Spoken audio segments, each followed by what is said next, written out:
Oke guys, welcome back to Daily Charting with Toshi, di mana kita akan daily chart your favorite cryptocurrencies. Oke, dalam 24 jam terakhir terjadi peningkatan yang cukup signifikan sebesar 3,91%. Dengan total market cap mencapai di 888 miliar US dollars.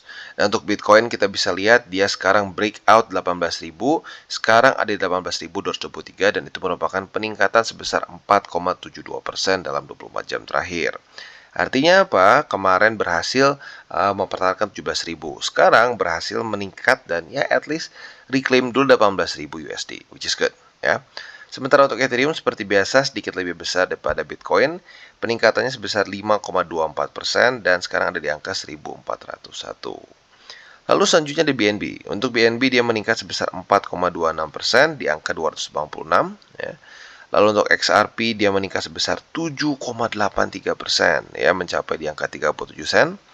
Lalu untuk Cardano dia meningkat sebesar 3,41% di angka 32 sen. Ini artinya kalau nggak salah ini resisten atas ya. Lalu untuk Dogecoin dia meningkat sebesar 4,81% di angka 8 sen. Akhirnya mulai masuk ke angka 8 sen ya. Lalu untuk Polygon Matic dia meningkat sebesar 5,07%. Jadi bisa dibilang hari ini semua cenderung meningkat dengan signifikan ya, dan kayaknya kalau kita lihat sedikit Bitcoin dominance turun tipis lah kayaknya ya, karena alts-nya banyak yang meningkatnya lumayan ekstrim. Nah, tentunya ini salah satu yang pengaruh ada data kemarin, ada crude oil inventories ya, dan hasilnya merah sesuai dengan harapan kita ya. Berarti USD-nya cenderung sedikit melemah. Nah, yang hari ini nggak kalah penting adalah beberapa data ya. Dan bisa dibilang hari ini jauh lebih penting sebenarnya ya. Karena pada hari ini akan keluar data CPI ya, core maupun headline ya. Nah, jadi tentunya ini adalah satu hal yang sangat mempengaruhi kebijakan The Fed ya.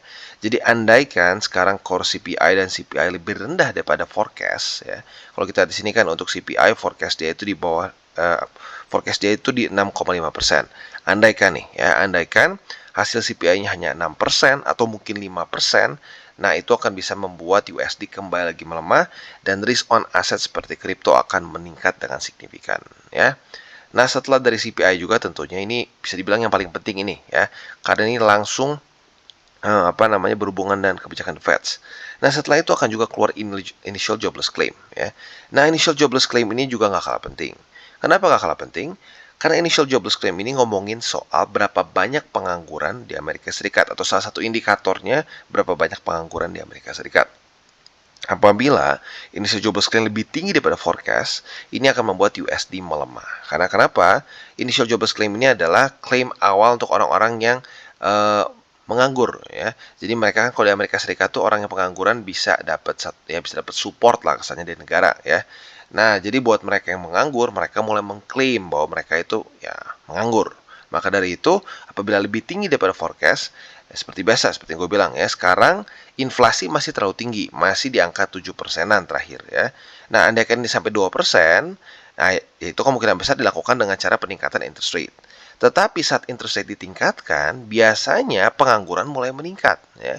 Nah, apabila pengangguran mulai meningkat dan inflasi turun sampai 2%, biasanya di situ dia kemungkinan besar akan terjadi pergeseran kebijakan The Fed dari mereka yang cenderung hawkish seperti sekarang menjadi dovish, dan itu yang sangat kita tunggu ya. Jadi dua combo ini sangat penting dan arguably dua data yang paling kita tunggu-tunggu dari US, yaitu data CPI dan juga data initial jobless claim ya, tentunya selain dari keputusan dari si interest rate itu sendiri ya. Jadi sekali lagi gue ulangi, untuk CPI harapan kita lebih rendah daripada forecast semua, core maupun yang headline ya. Untuk yang CPI yang headline-nya kita berharap di bawah dari 6,5%, dan untuk yang core-nya dia di bawah dari 0,3 ya. Sementara untuk initial jobless claim kebalikannya, kita ingin dia lebih tinggi daripada si forecast-nya itu di 215.000 ya. Jadi kurang lebih seperti itu untuk hari ini, dan bisa dibilang ini semua data penting akan keluar nanti 8:30 malam ya. Jadi buat yang punya posisi futures, andaikan ngerasa bahwa aduh takut posisinya malah nanti berbalik secara tiba-tiba, boleh ditutup dulu. Tapi buat yang ngerasa nggak apa-apa, ya silakan dilanjutkan saja. Jadi balik ke lu masing-masing. Oke, selanjutnya sebelum kita masuk ke chartingnya, seperti biasa ya, kita akan bahas beberapa analis kripto di kripto Twitter ya. Kalau kita lihat di sini ada analisa mengenai RSI dari si siapa namanya ini, si Stock Money Lizards ya. Di mana dia bisa lihat di sini ya, si trend line dari RSI-nya mulai tembus ya. Nah, jadi dia mulai tembus, ini menunjukkan bahwa momentum mulai terbentuk dari Bitcoin. Dan selain dari itu juga dia bisa dia sudah bikin juga suatu channel ya di sini ya. Dan kalau kita lihat dari sebelumnya, ini beberapa kali berhasil memantulkan Bitcoin dari siklus sebelumnya di 2019. Jadi overall lumayan menarik ya, dan ada kemungkinan lagi-lagi ini menjadi secara indikator teknikal yang menunjukkan bahwa kemungkinan reversal Bitcoin semakin kuat ya, dan juga dibantu dengan ya buktinya dengan harga Bitcoin yang cenderung meningkat terus ya. Oke, sekarang kita akan lanjut ke chartingnya. Untuk Bitcoin kita harus geser ke chart biasa kita dulu.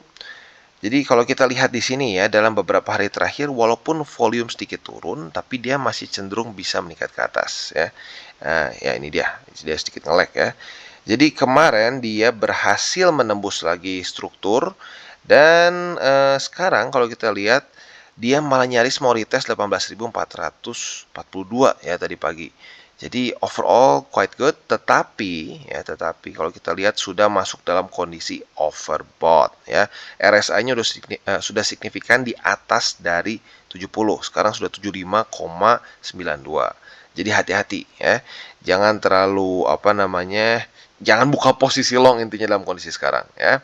Yang mungkin paling dekat nanti bisa ya ada setup posisi short, long juga bisa tapi masih di bawah ya. PR-nya untuk sekarang adalah jangan jebol 17.621 ya.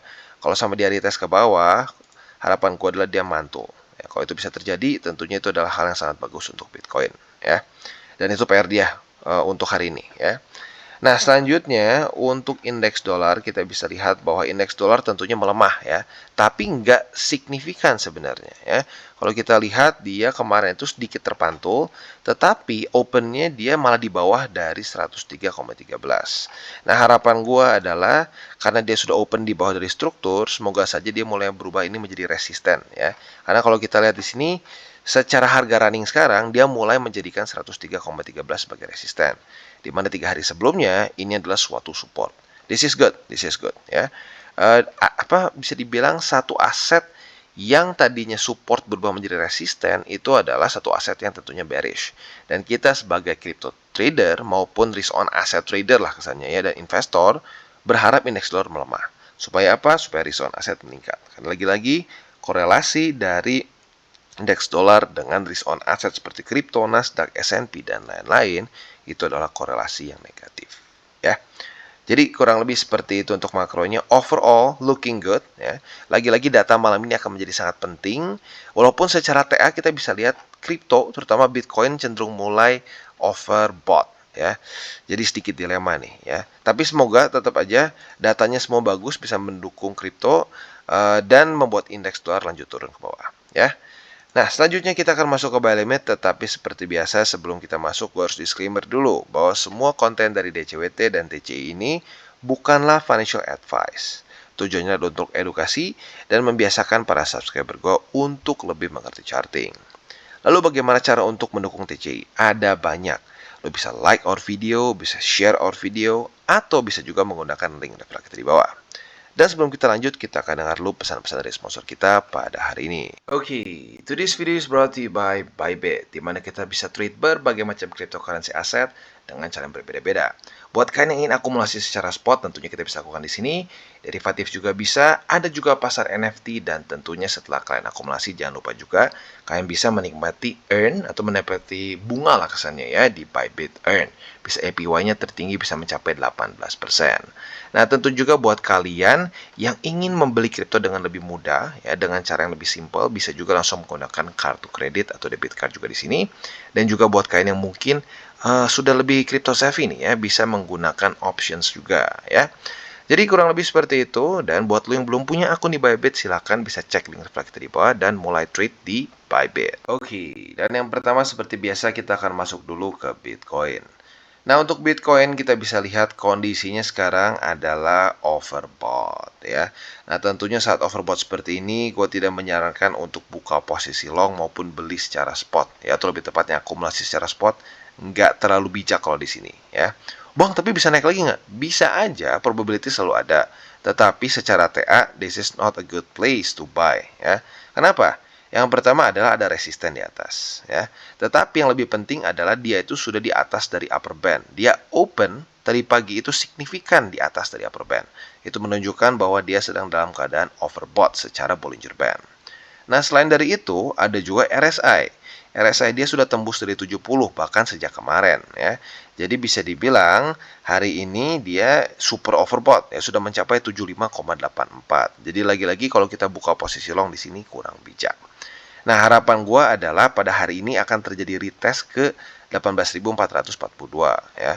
Hari ini retest 1, kalau sampai besok pagi dia masih daily close di bawah dari 14.000 di bawah dari 18.442, maka kita bisa pertimbangkan pending order. Ini akan menjadi retest kedua dan kita bisa buka posisi short. Tetapi pertanyaannya apakah kita akan dapat retest kedua atau tidak? Nah, itu yang gue nggak tahu karena jujurnya sekarang sudah dalam kondisi yang cukup overbought. Jadi ada probability lebih kayak ke ya paling retest langsung turun gitu ya. Nah, jadi itu untuk setup posisi short. Untuk posisi longnya tentu jelas yaitu di daerah 17.621. Jadi andaikan dia terjadi retest 1, retest 2 di sini, maka kita bisa pertimbangkan untuk buka posisi long apabila terjadi retest kedua sekali lagi dengan target TP yaitu di 18.442 ya. Jadi itu untuk posisi futures. Untuk posisi spot ada geser tentunya ya. Nah, jadi untuk posisi spot ini buy limit pertama jadi di 17.621. Untuk buy limit kedua di 17.214 dan buy limit ketiga di 16.908 yang sekarang sedang confluence dengan MA20 dan 50. Jadi kurang lebih seperti itu dan sekali lagi untuk posisi spot gue ingatkan itu adalah untuk posisi jangka panjang. Oke, dan sekarang kita masuk ke Ethereum. Dan bisa dibilang untuk Ethereum, kondisinya cukup mirip seperti Bitcoin, ya, sedang dalam keadaan overbought. Tetapi, bedanya Ethereum ini sudah kena resisten. Nah, jadi ya, buat hari ini yang tertarik untuk buka posisi short, mungkin bisa pertimbangkan di Ethereum. Dan bisa beli di sekarang, literally ya, bisa buka di harga market karena sekarang sedang sedikit tembus di EMA200, ya. Nah, otomatis ini retest 1, retest 2 di sini. Ya, jadi buat lo yang kemarin atau jam 7 pagi lah lebih tepatnya. Tadi bangun dan lihat Ethereum seperti ini, lu pasang pending order harusnya udah kena, tapi sekarang masih sedikit minus. Nggak apa-apa ya. Dipertahankan sampai minimal besok. Kalau besok ternyata masih di bawah ya otomatis hold aja. Ya, kalau di atas ya cut loss. Jadi, untuk sekarang secara TA-nya sebenarnya bagus ya. Secara Bollinger Band dia overbought dari kemarin-kemarin. Lalu RSI sekarang di atas dari 70, bahkan 76,16, signifikan di atas. Jadi secara TA ini semua menunjukkan bahwa dalam keadaan overbought ya. Tentunya target TP-nya ada beberapa ya. Target TP yang lebih konservatif bisa di 1362. Buat yang lebih agresif mungkin bisa pertimbangkan di 1331 ya. Tapi kalau gue pribadi ya udahlah, gue sih yang konservatif aja. Dan gue berharapnya sih dia mantulnya di sini. Ya, jadi untuk posisi longnya seperti ini. Harapannya adalah dia retest 1, retest 2 di sini. Lalu kita bisa buka posisi long. Nah, posisi longnya target TP-nya ada beberapa juga.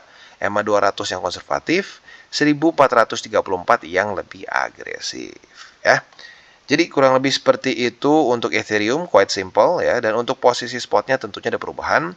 Buy limit pertama jadi di 1362,93 ya. Kalau mau dibulatkan boleh di 1363 di 1363 boleh lah ya. Lalu buat yang lebih agresif ya bisa bukan agresif. Untuk buy limit kedua di 1331. Jadi kurang lebih seperti itu untuk Ethereum. Oke, dan selanjutnya kita geser ke FTM. Untuk FTM juga nggak main-main. Kemarin peningkatan sebesar 5,35% dan tembus 3 resisten ya. Jadi resisten pertama itu dia ketembus di 24 sen, lalu MA200 dan juga 25 sen walaupun tipis ya. Nah, jadi untuk sekarang ya tentunya posisi yang kita bisa pertimbangkan yang paling dekat sebenarnya ada posisi long. Andaikan besok daily close-nya masih di atas dari 25 sen ya. Tetapi jujurnya posisi long ini sedikit lebih beresiko. Kenapa? Ya lihat sendiri, dia di atas dari upper band dan RSI di 75. Jadi probability-nya lebih cenderung koreksi ke bawah. Jadi andaikan sampai terjadi posisi long sih, ya gue balikin lagi ke lo. Kalau lo mau ambil resiko yang lebih besar, boleh silakan. Kalau sampai besok daily close masih di atas, kita jadi retest 2, monggo bisa buka posisi short. Target target TP di 27 sen. Ya, tapi sekali lagi gue ulangi, cenderung beresiko. Untuk posisi shortnya, ini lebih tidak beresiko karena ya kalau dia jebol ke bawah, berarti di tes 1, di tes 2, RSI udah menunjukkan dia overbought, berarti sesuai dengan ya apa namanya kecenderungannya mau kemana ya. Nah tentunya target TP-nya jelas yaitu ke 24 sen. Jadi buka di 25 sen, target TP di 24 sen.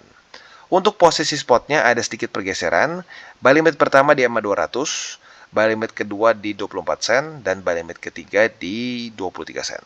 Ya, jadi kurang lebih seperti itu untuk Phantom dan secara struktur tentunya semakin membaik.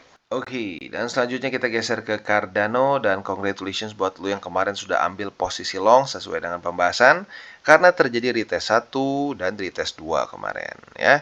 Nah, jadi kalau kita lihat di sini dia sudah langsung kena target di hari yang sama ya. Berarti ini kan retest 1, retest 2 langsung kena target di sini ya. Enak ya, gue paling suka setup yang kayak gini, nunggunya nggak lama langsung kena target TP. Nah, kalau secara persentasenya kayaknya seingat gue nggak terlalu gede deh, tapi lumayan lah ya. Kalau kita lihat di sini, ini profit sebesar, lumayan ternyata, 5%-an ya. Jadi congratulations sekali lagi buat lo yang sudah ambil posisi long kemarin sesuai dengan DCWT dan kena target TP ya. Nah, tetapi sekarang dilemanya kembali lagi sedang dalam kondisi overbought ya. RSI-nya sudah udah tinggi ya, di 74 sen juga. Jadi lagi-lagi setupnya kalau gue sih berpikir kemungkinan besar ya hari ini akan tetap ke reject ya. Ya, tapi baik lagi sih masih tergantung juga dengan economic calendar. Kalau economic calendarnya ternyata bagus, ya kadang-kadang TA jadi berantakan juga ya. Jadi tinggal kita lihat besok lah ya. Kita lihat besok apakah dia daily closing di atas atau di bawah dari 32 sen. Andaikan dia di bawah dari 32 sen, berarti setupnya kayak posisi short kemarin tanggal 9 dan 10 Januari kemarin. Retest 1, retest 2, buka posisi short. Target TP ke 30 sen. Nah, tetapi kalau ternyata daily close besok di atas dari 32 sen, maka kita bisa pertimbangkan untuk buka posisi long apabila terjadi retest 1, retest 2 di sini. Target TP-nya jelas yaitu di 33 sen. Jadi kurang lebih seperti itu untuk Cardano secara posisi futures. Untuk posisi spotnya belum ada perubahan ya karena nggak ada terjadi penembusan struktur kemarin ya. Buy limit pertama di 30 sen. Buy limit kedua kayaknya nggak ada lah ya, masih terlalu bawah. Jadi cuma satu saja di 30 sen. Oke, dan selanjutnya kita ke LTC ya. Jadi LTC ini kan kita tahu sudah mau halving ya. Dan bisa dibilang karena itu dia mulai cenderung naik juga. Nah, sekarang kebantu oleh Bitcoin juga yang bullish dan akhirnya setup posisi long kita sudah ya profitable. Nah, Bang, kita udah TP belum sih sebenarnya harusnya sekarang? Sebenarnya boleh-boleh aja karena dia sudah tembus dari wick tertinggi pada tanggal 5 Desember kemarin. Jadi buat lo yang mau TP sekarang monggo silahkan ya, boleh. Dan keadaannya sudah dalam profit sebesar sebentar. Wah, nggak keluar dia. Oh, salah tuh. Kita coba cek di sini. Oke, sudah dalam keadaan profit sebesar ya 5,77%. Not bad ya. Jadi kurang lebih seperti itu untuk kondisi LTC ya. Dan untuk posisi shortnya seperti apa? Untuk posisi shortnya sekarang bentuknya masih sama seperti kemarin. Apabila dia jebol ke bawah, retest 1, retest 2, monggo kita bisa buka posisi short dengan target TP di 74 dolar lebih 11 sen ya. Untuk posisi spotnya mungkin boleh pertimbangkan 80 dolar lebih 27 sen boleh. Dan yang buy limit kedua di 74 dolar lebih 11 sen ya. Jadi kurang lebih seperti itu untuk LTC dan juga ending dari DCWT kita pada hari ini. Seperti biasa gue ingatkan jangan over leverage dan juga jangan pakai uang panas. Oke guys, jadi itu adalah akhir dari segmen DCWT kita pada hari ini. Dan jangan lupa bagi kalian yang merasakan manfaat dari segmen ini, jangan lupa untuk share ke teman-teman kalian. Dan apabila lu pengen mensupport channel kita, ya TCI, jangan lupa untuk menggunakan link referral kita di bawah. Nggak wajib ya, tetapi apabila lu menggunakan link referral kita di bawah, ada macam-macam ya, dari Bybit, Huobi, Maxi, toko kripto, dan banyak lagi ya. Ya, walaupun nggak wajib, tapi kalau menggunakan link referral kita, lu secara langsung membantu perkembangan dari TCI. Dan satu lagi, jangan lupa juga untuk join Telegram group kita, di mana kita bisa ngobrol-ngobrol santai mengenai dunia cryptocurrency secara dua arah. So, jangan lupa untuk like, subscribe, click the bell icon, and see you on the next video.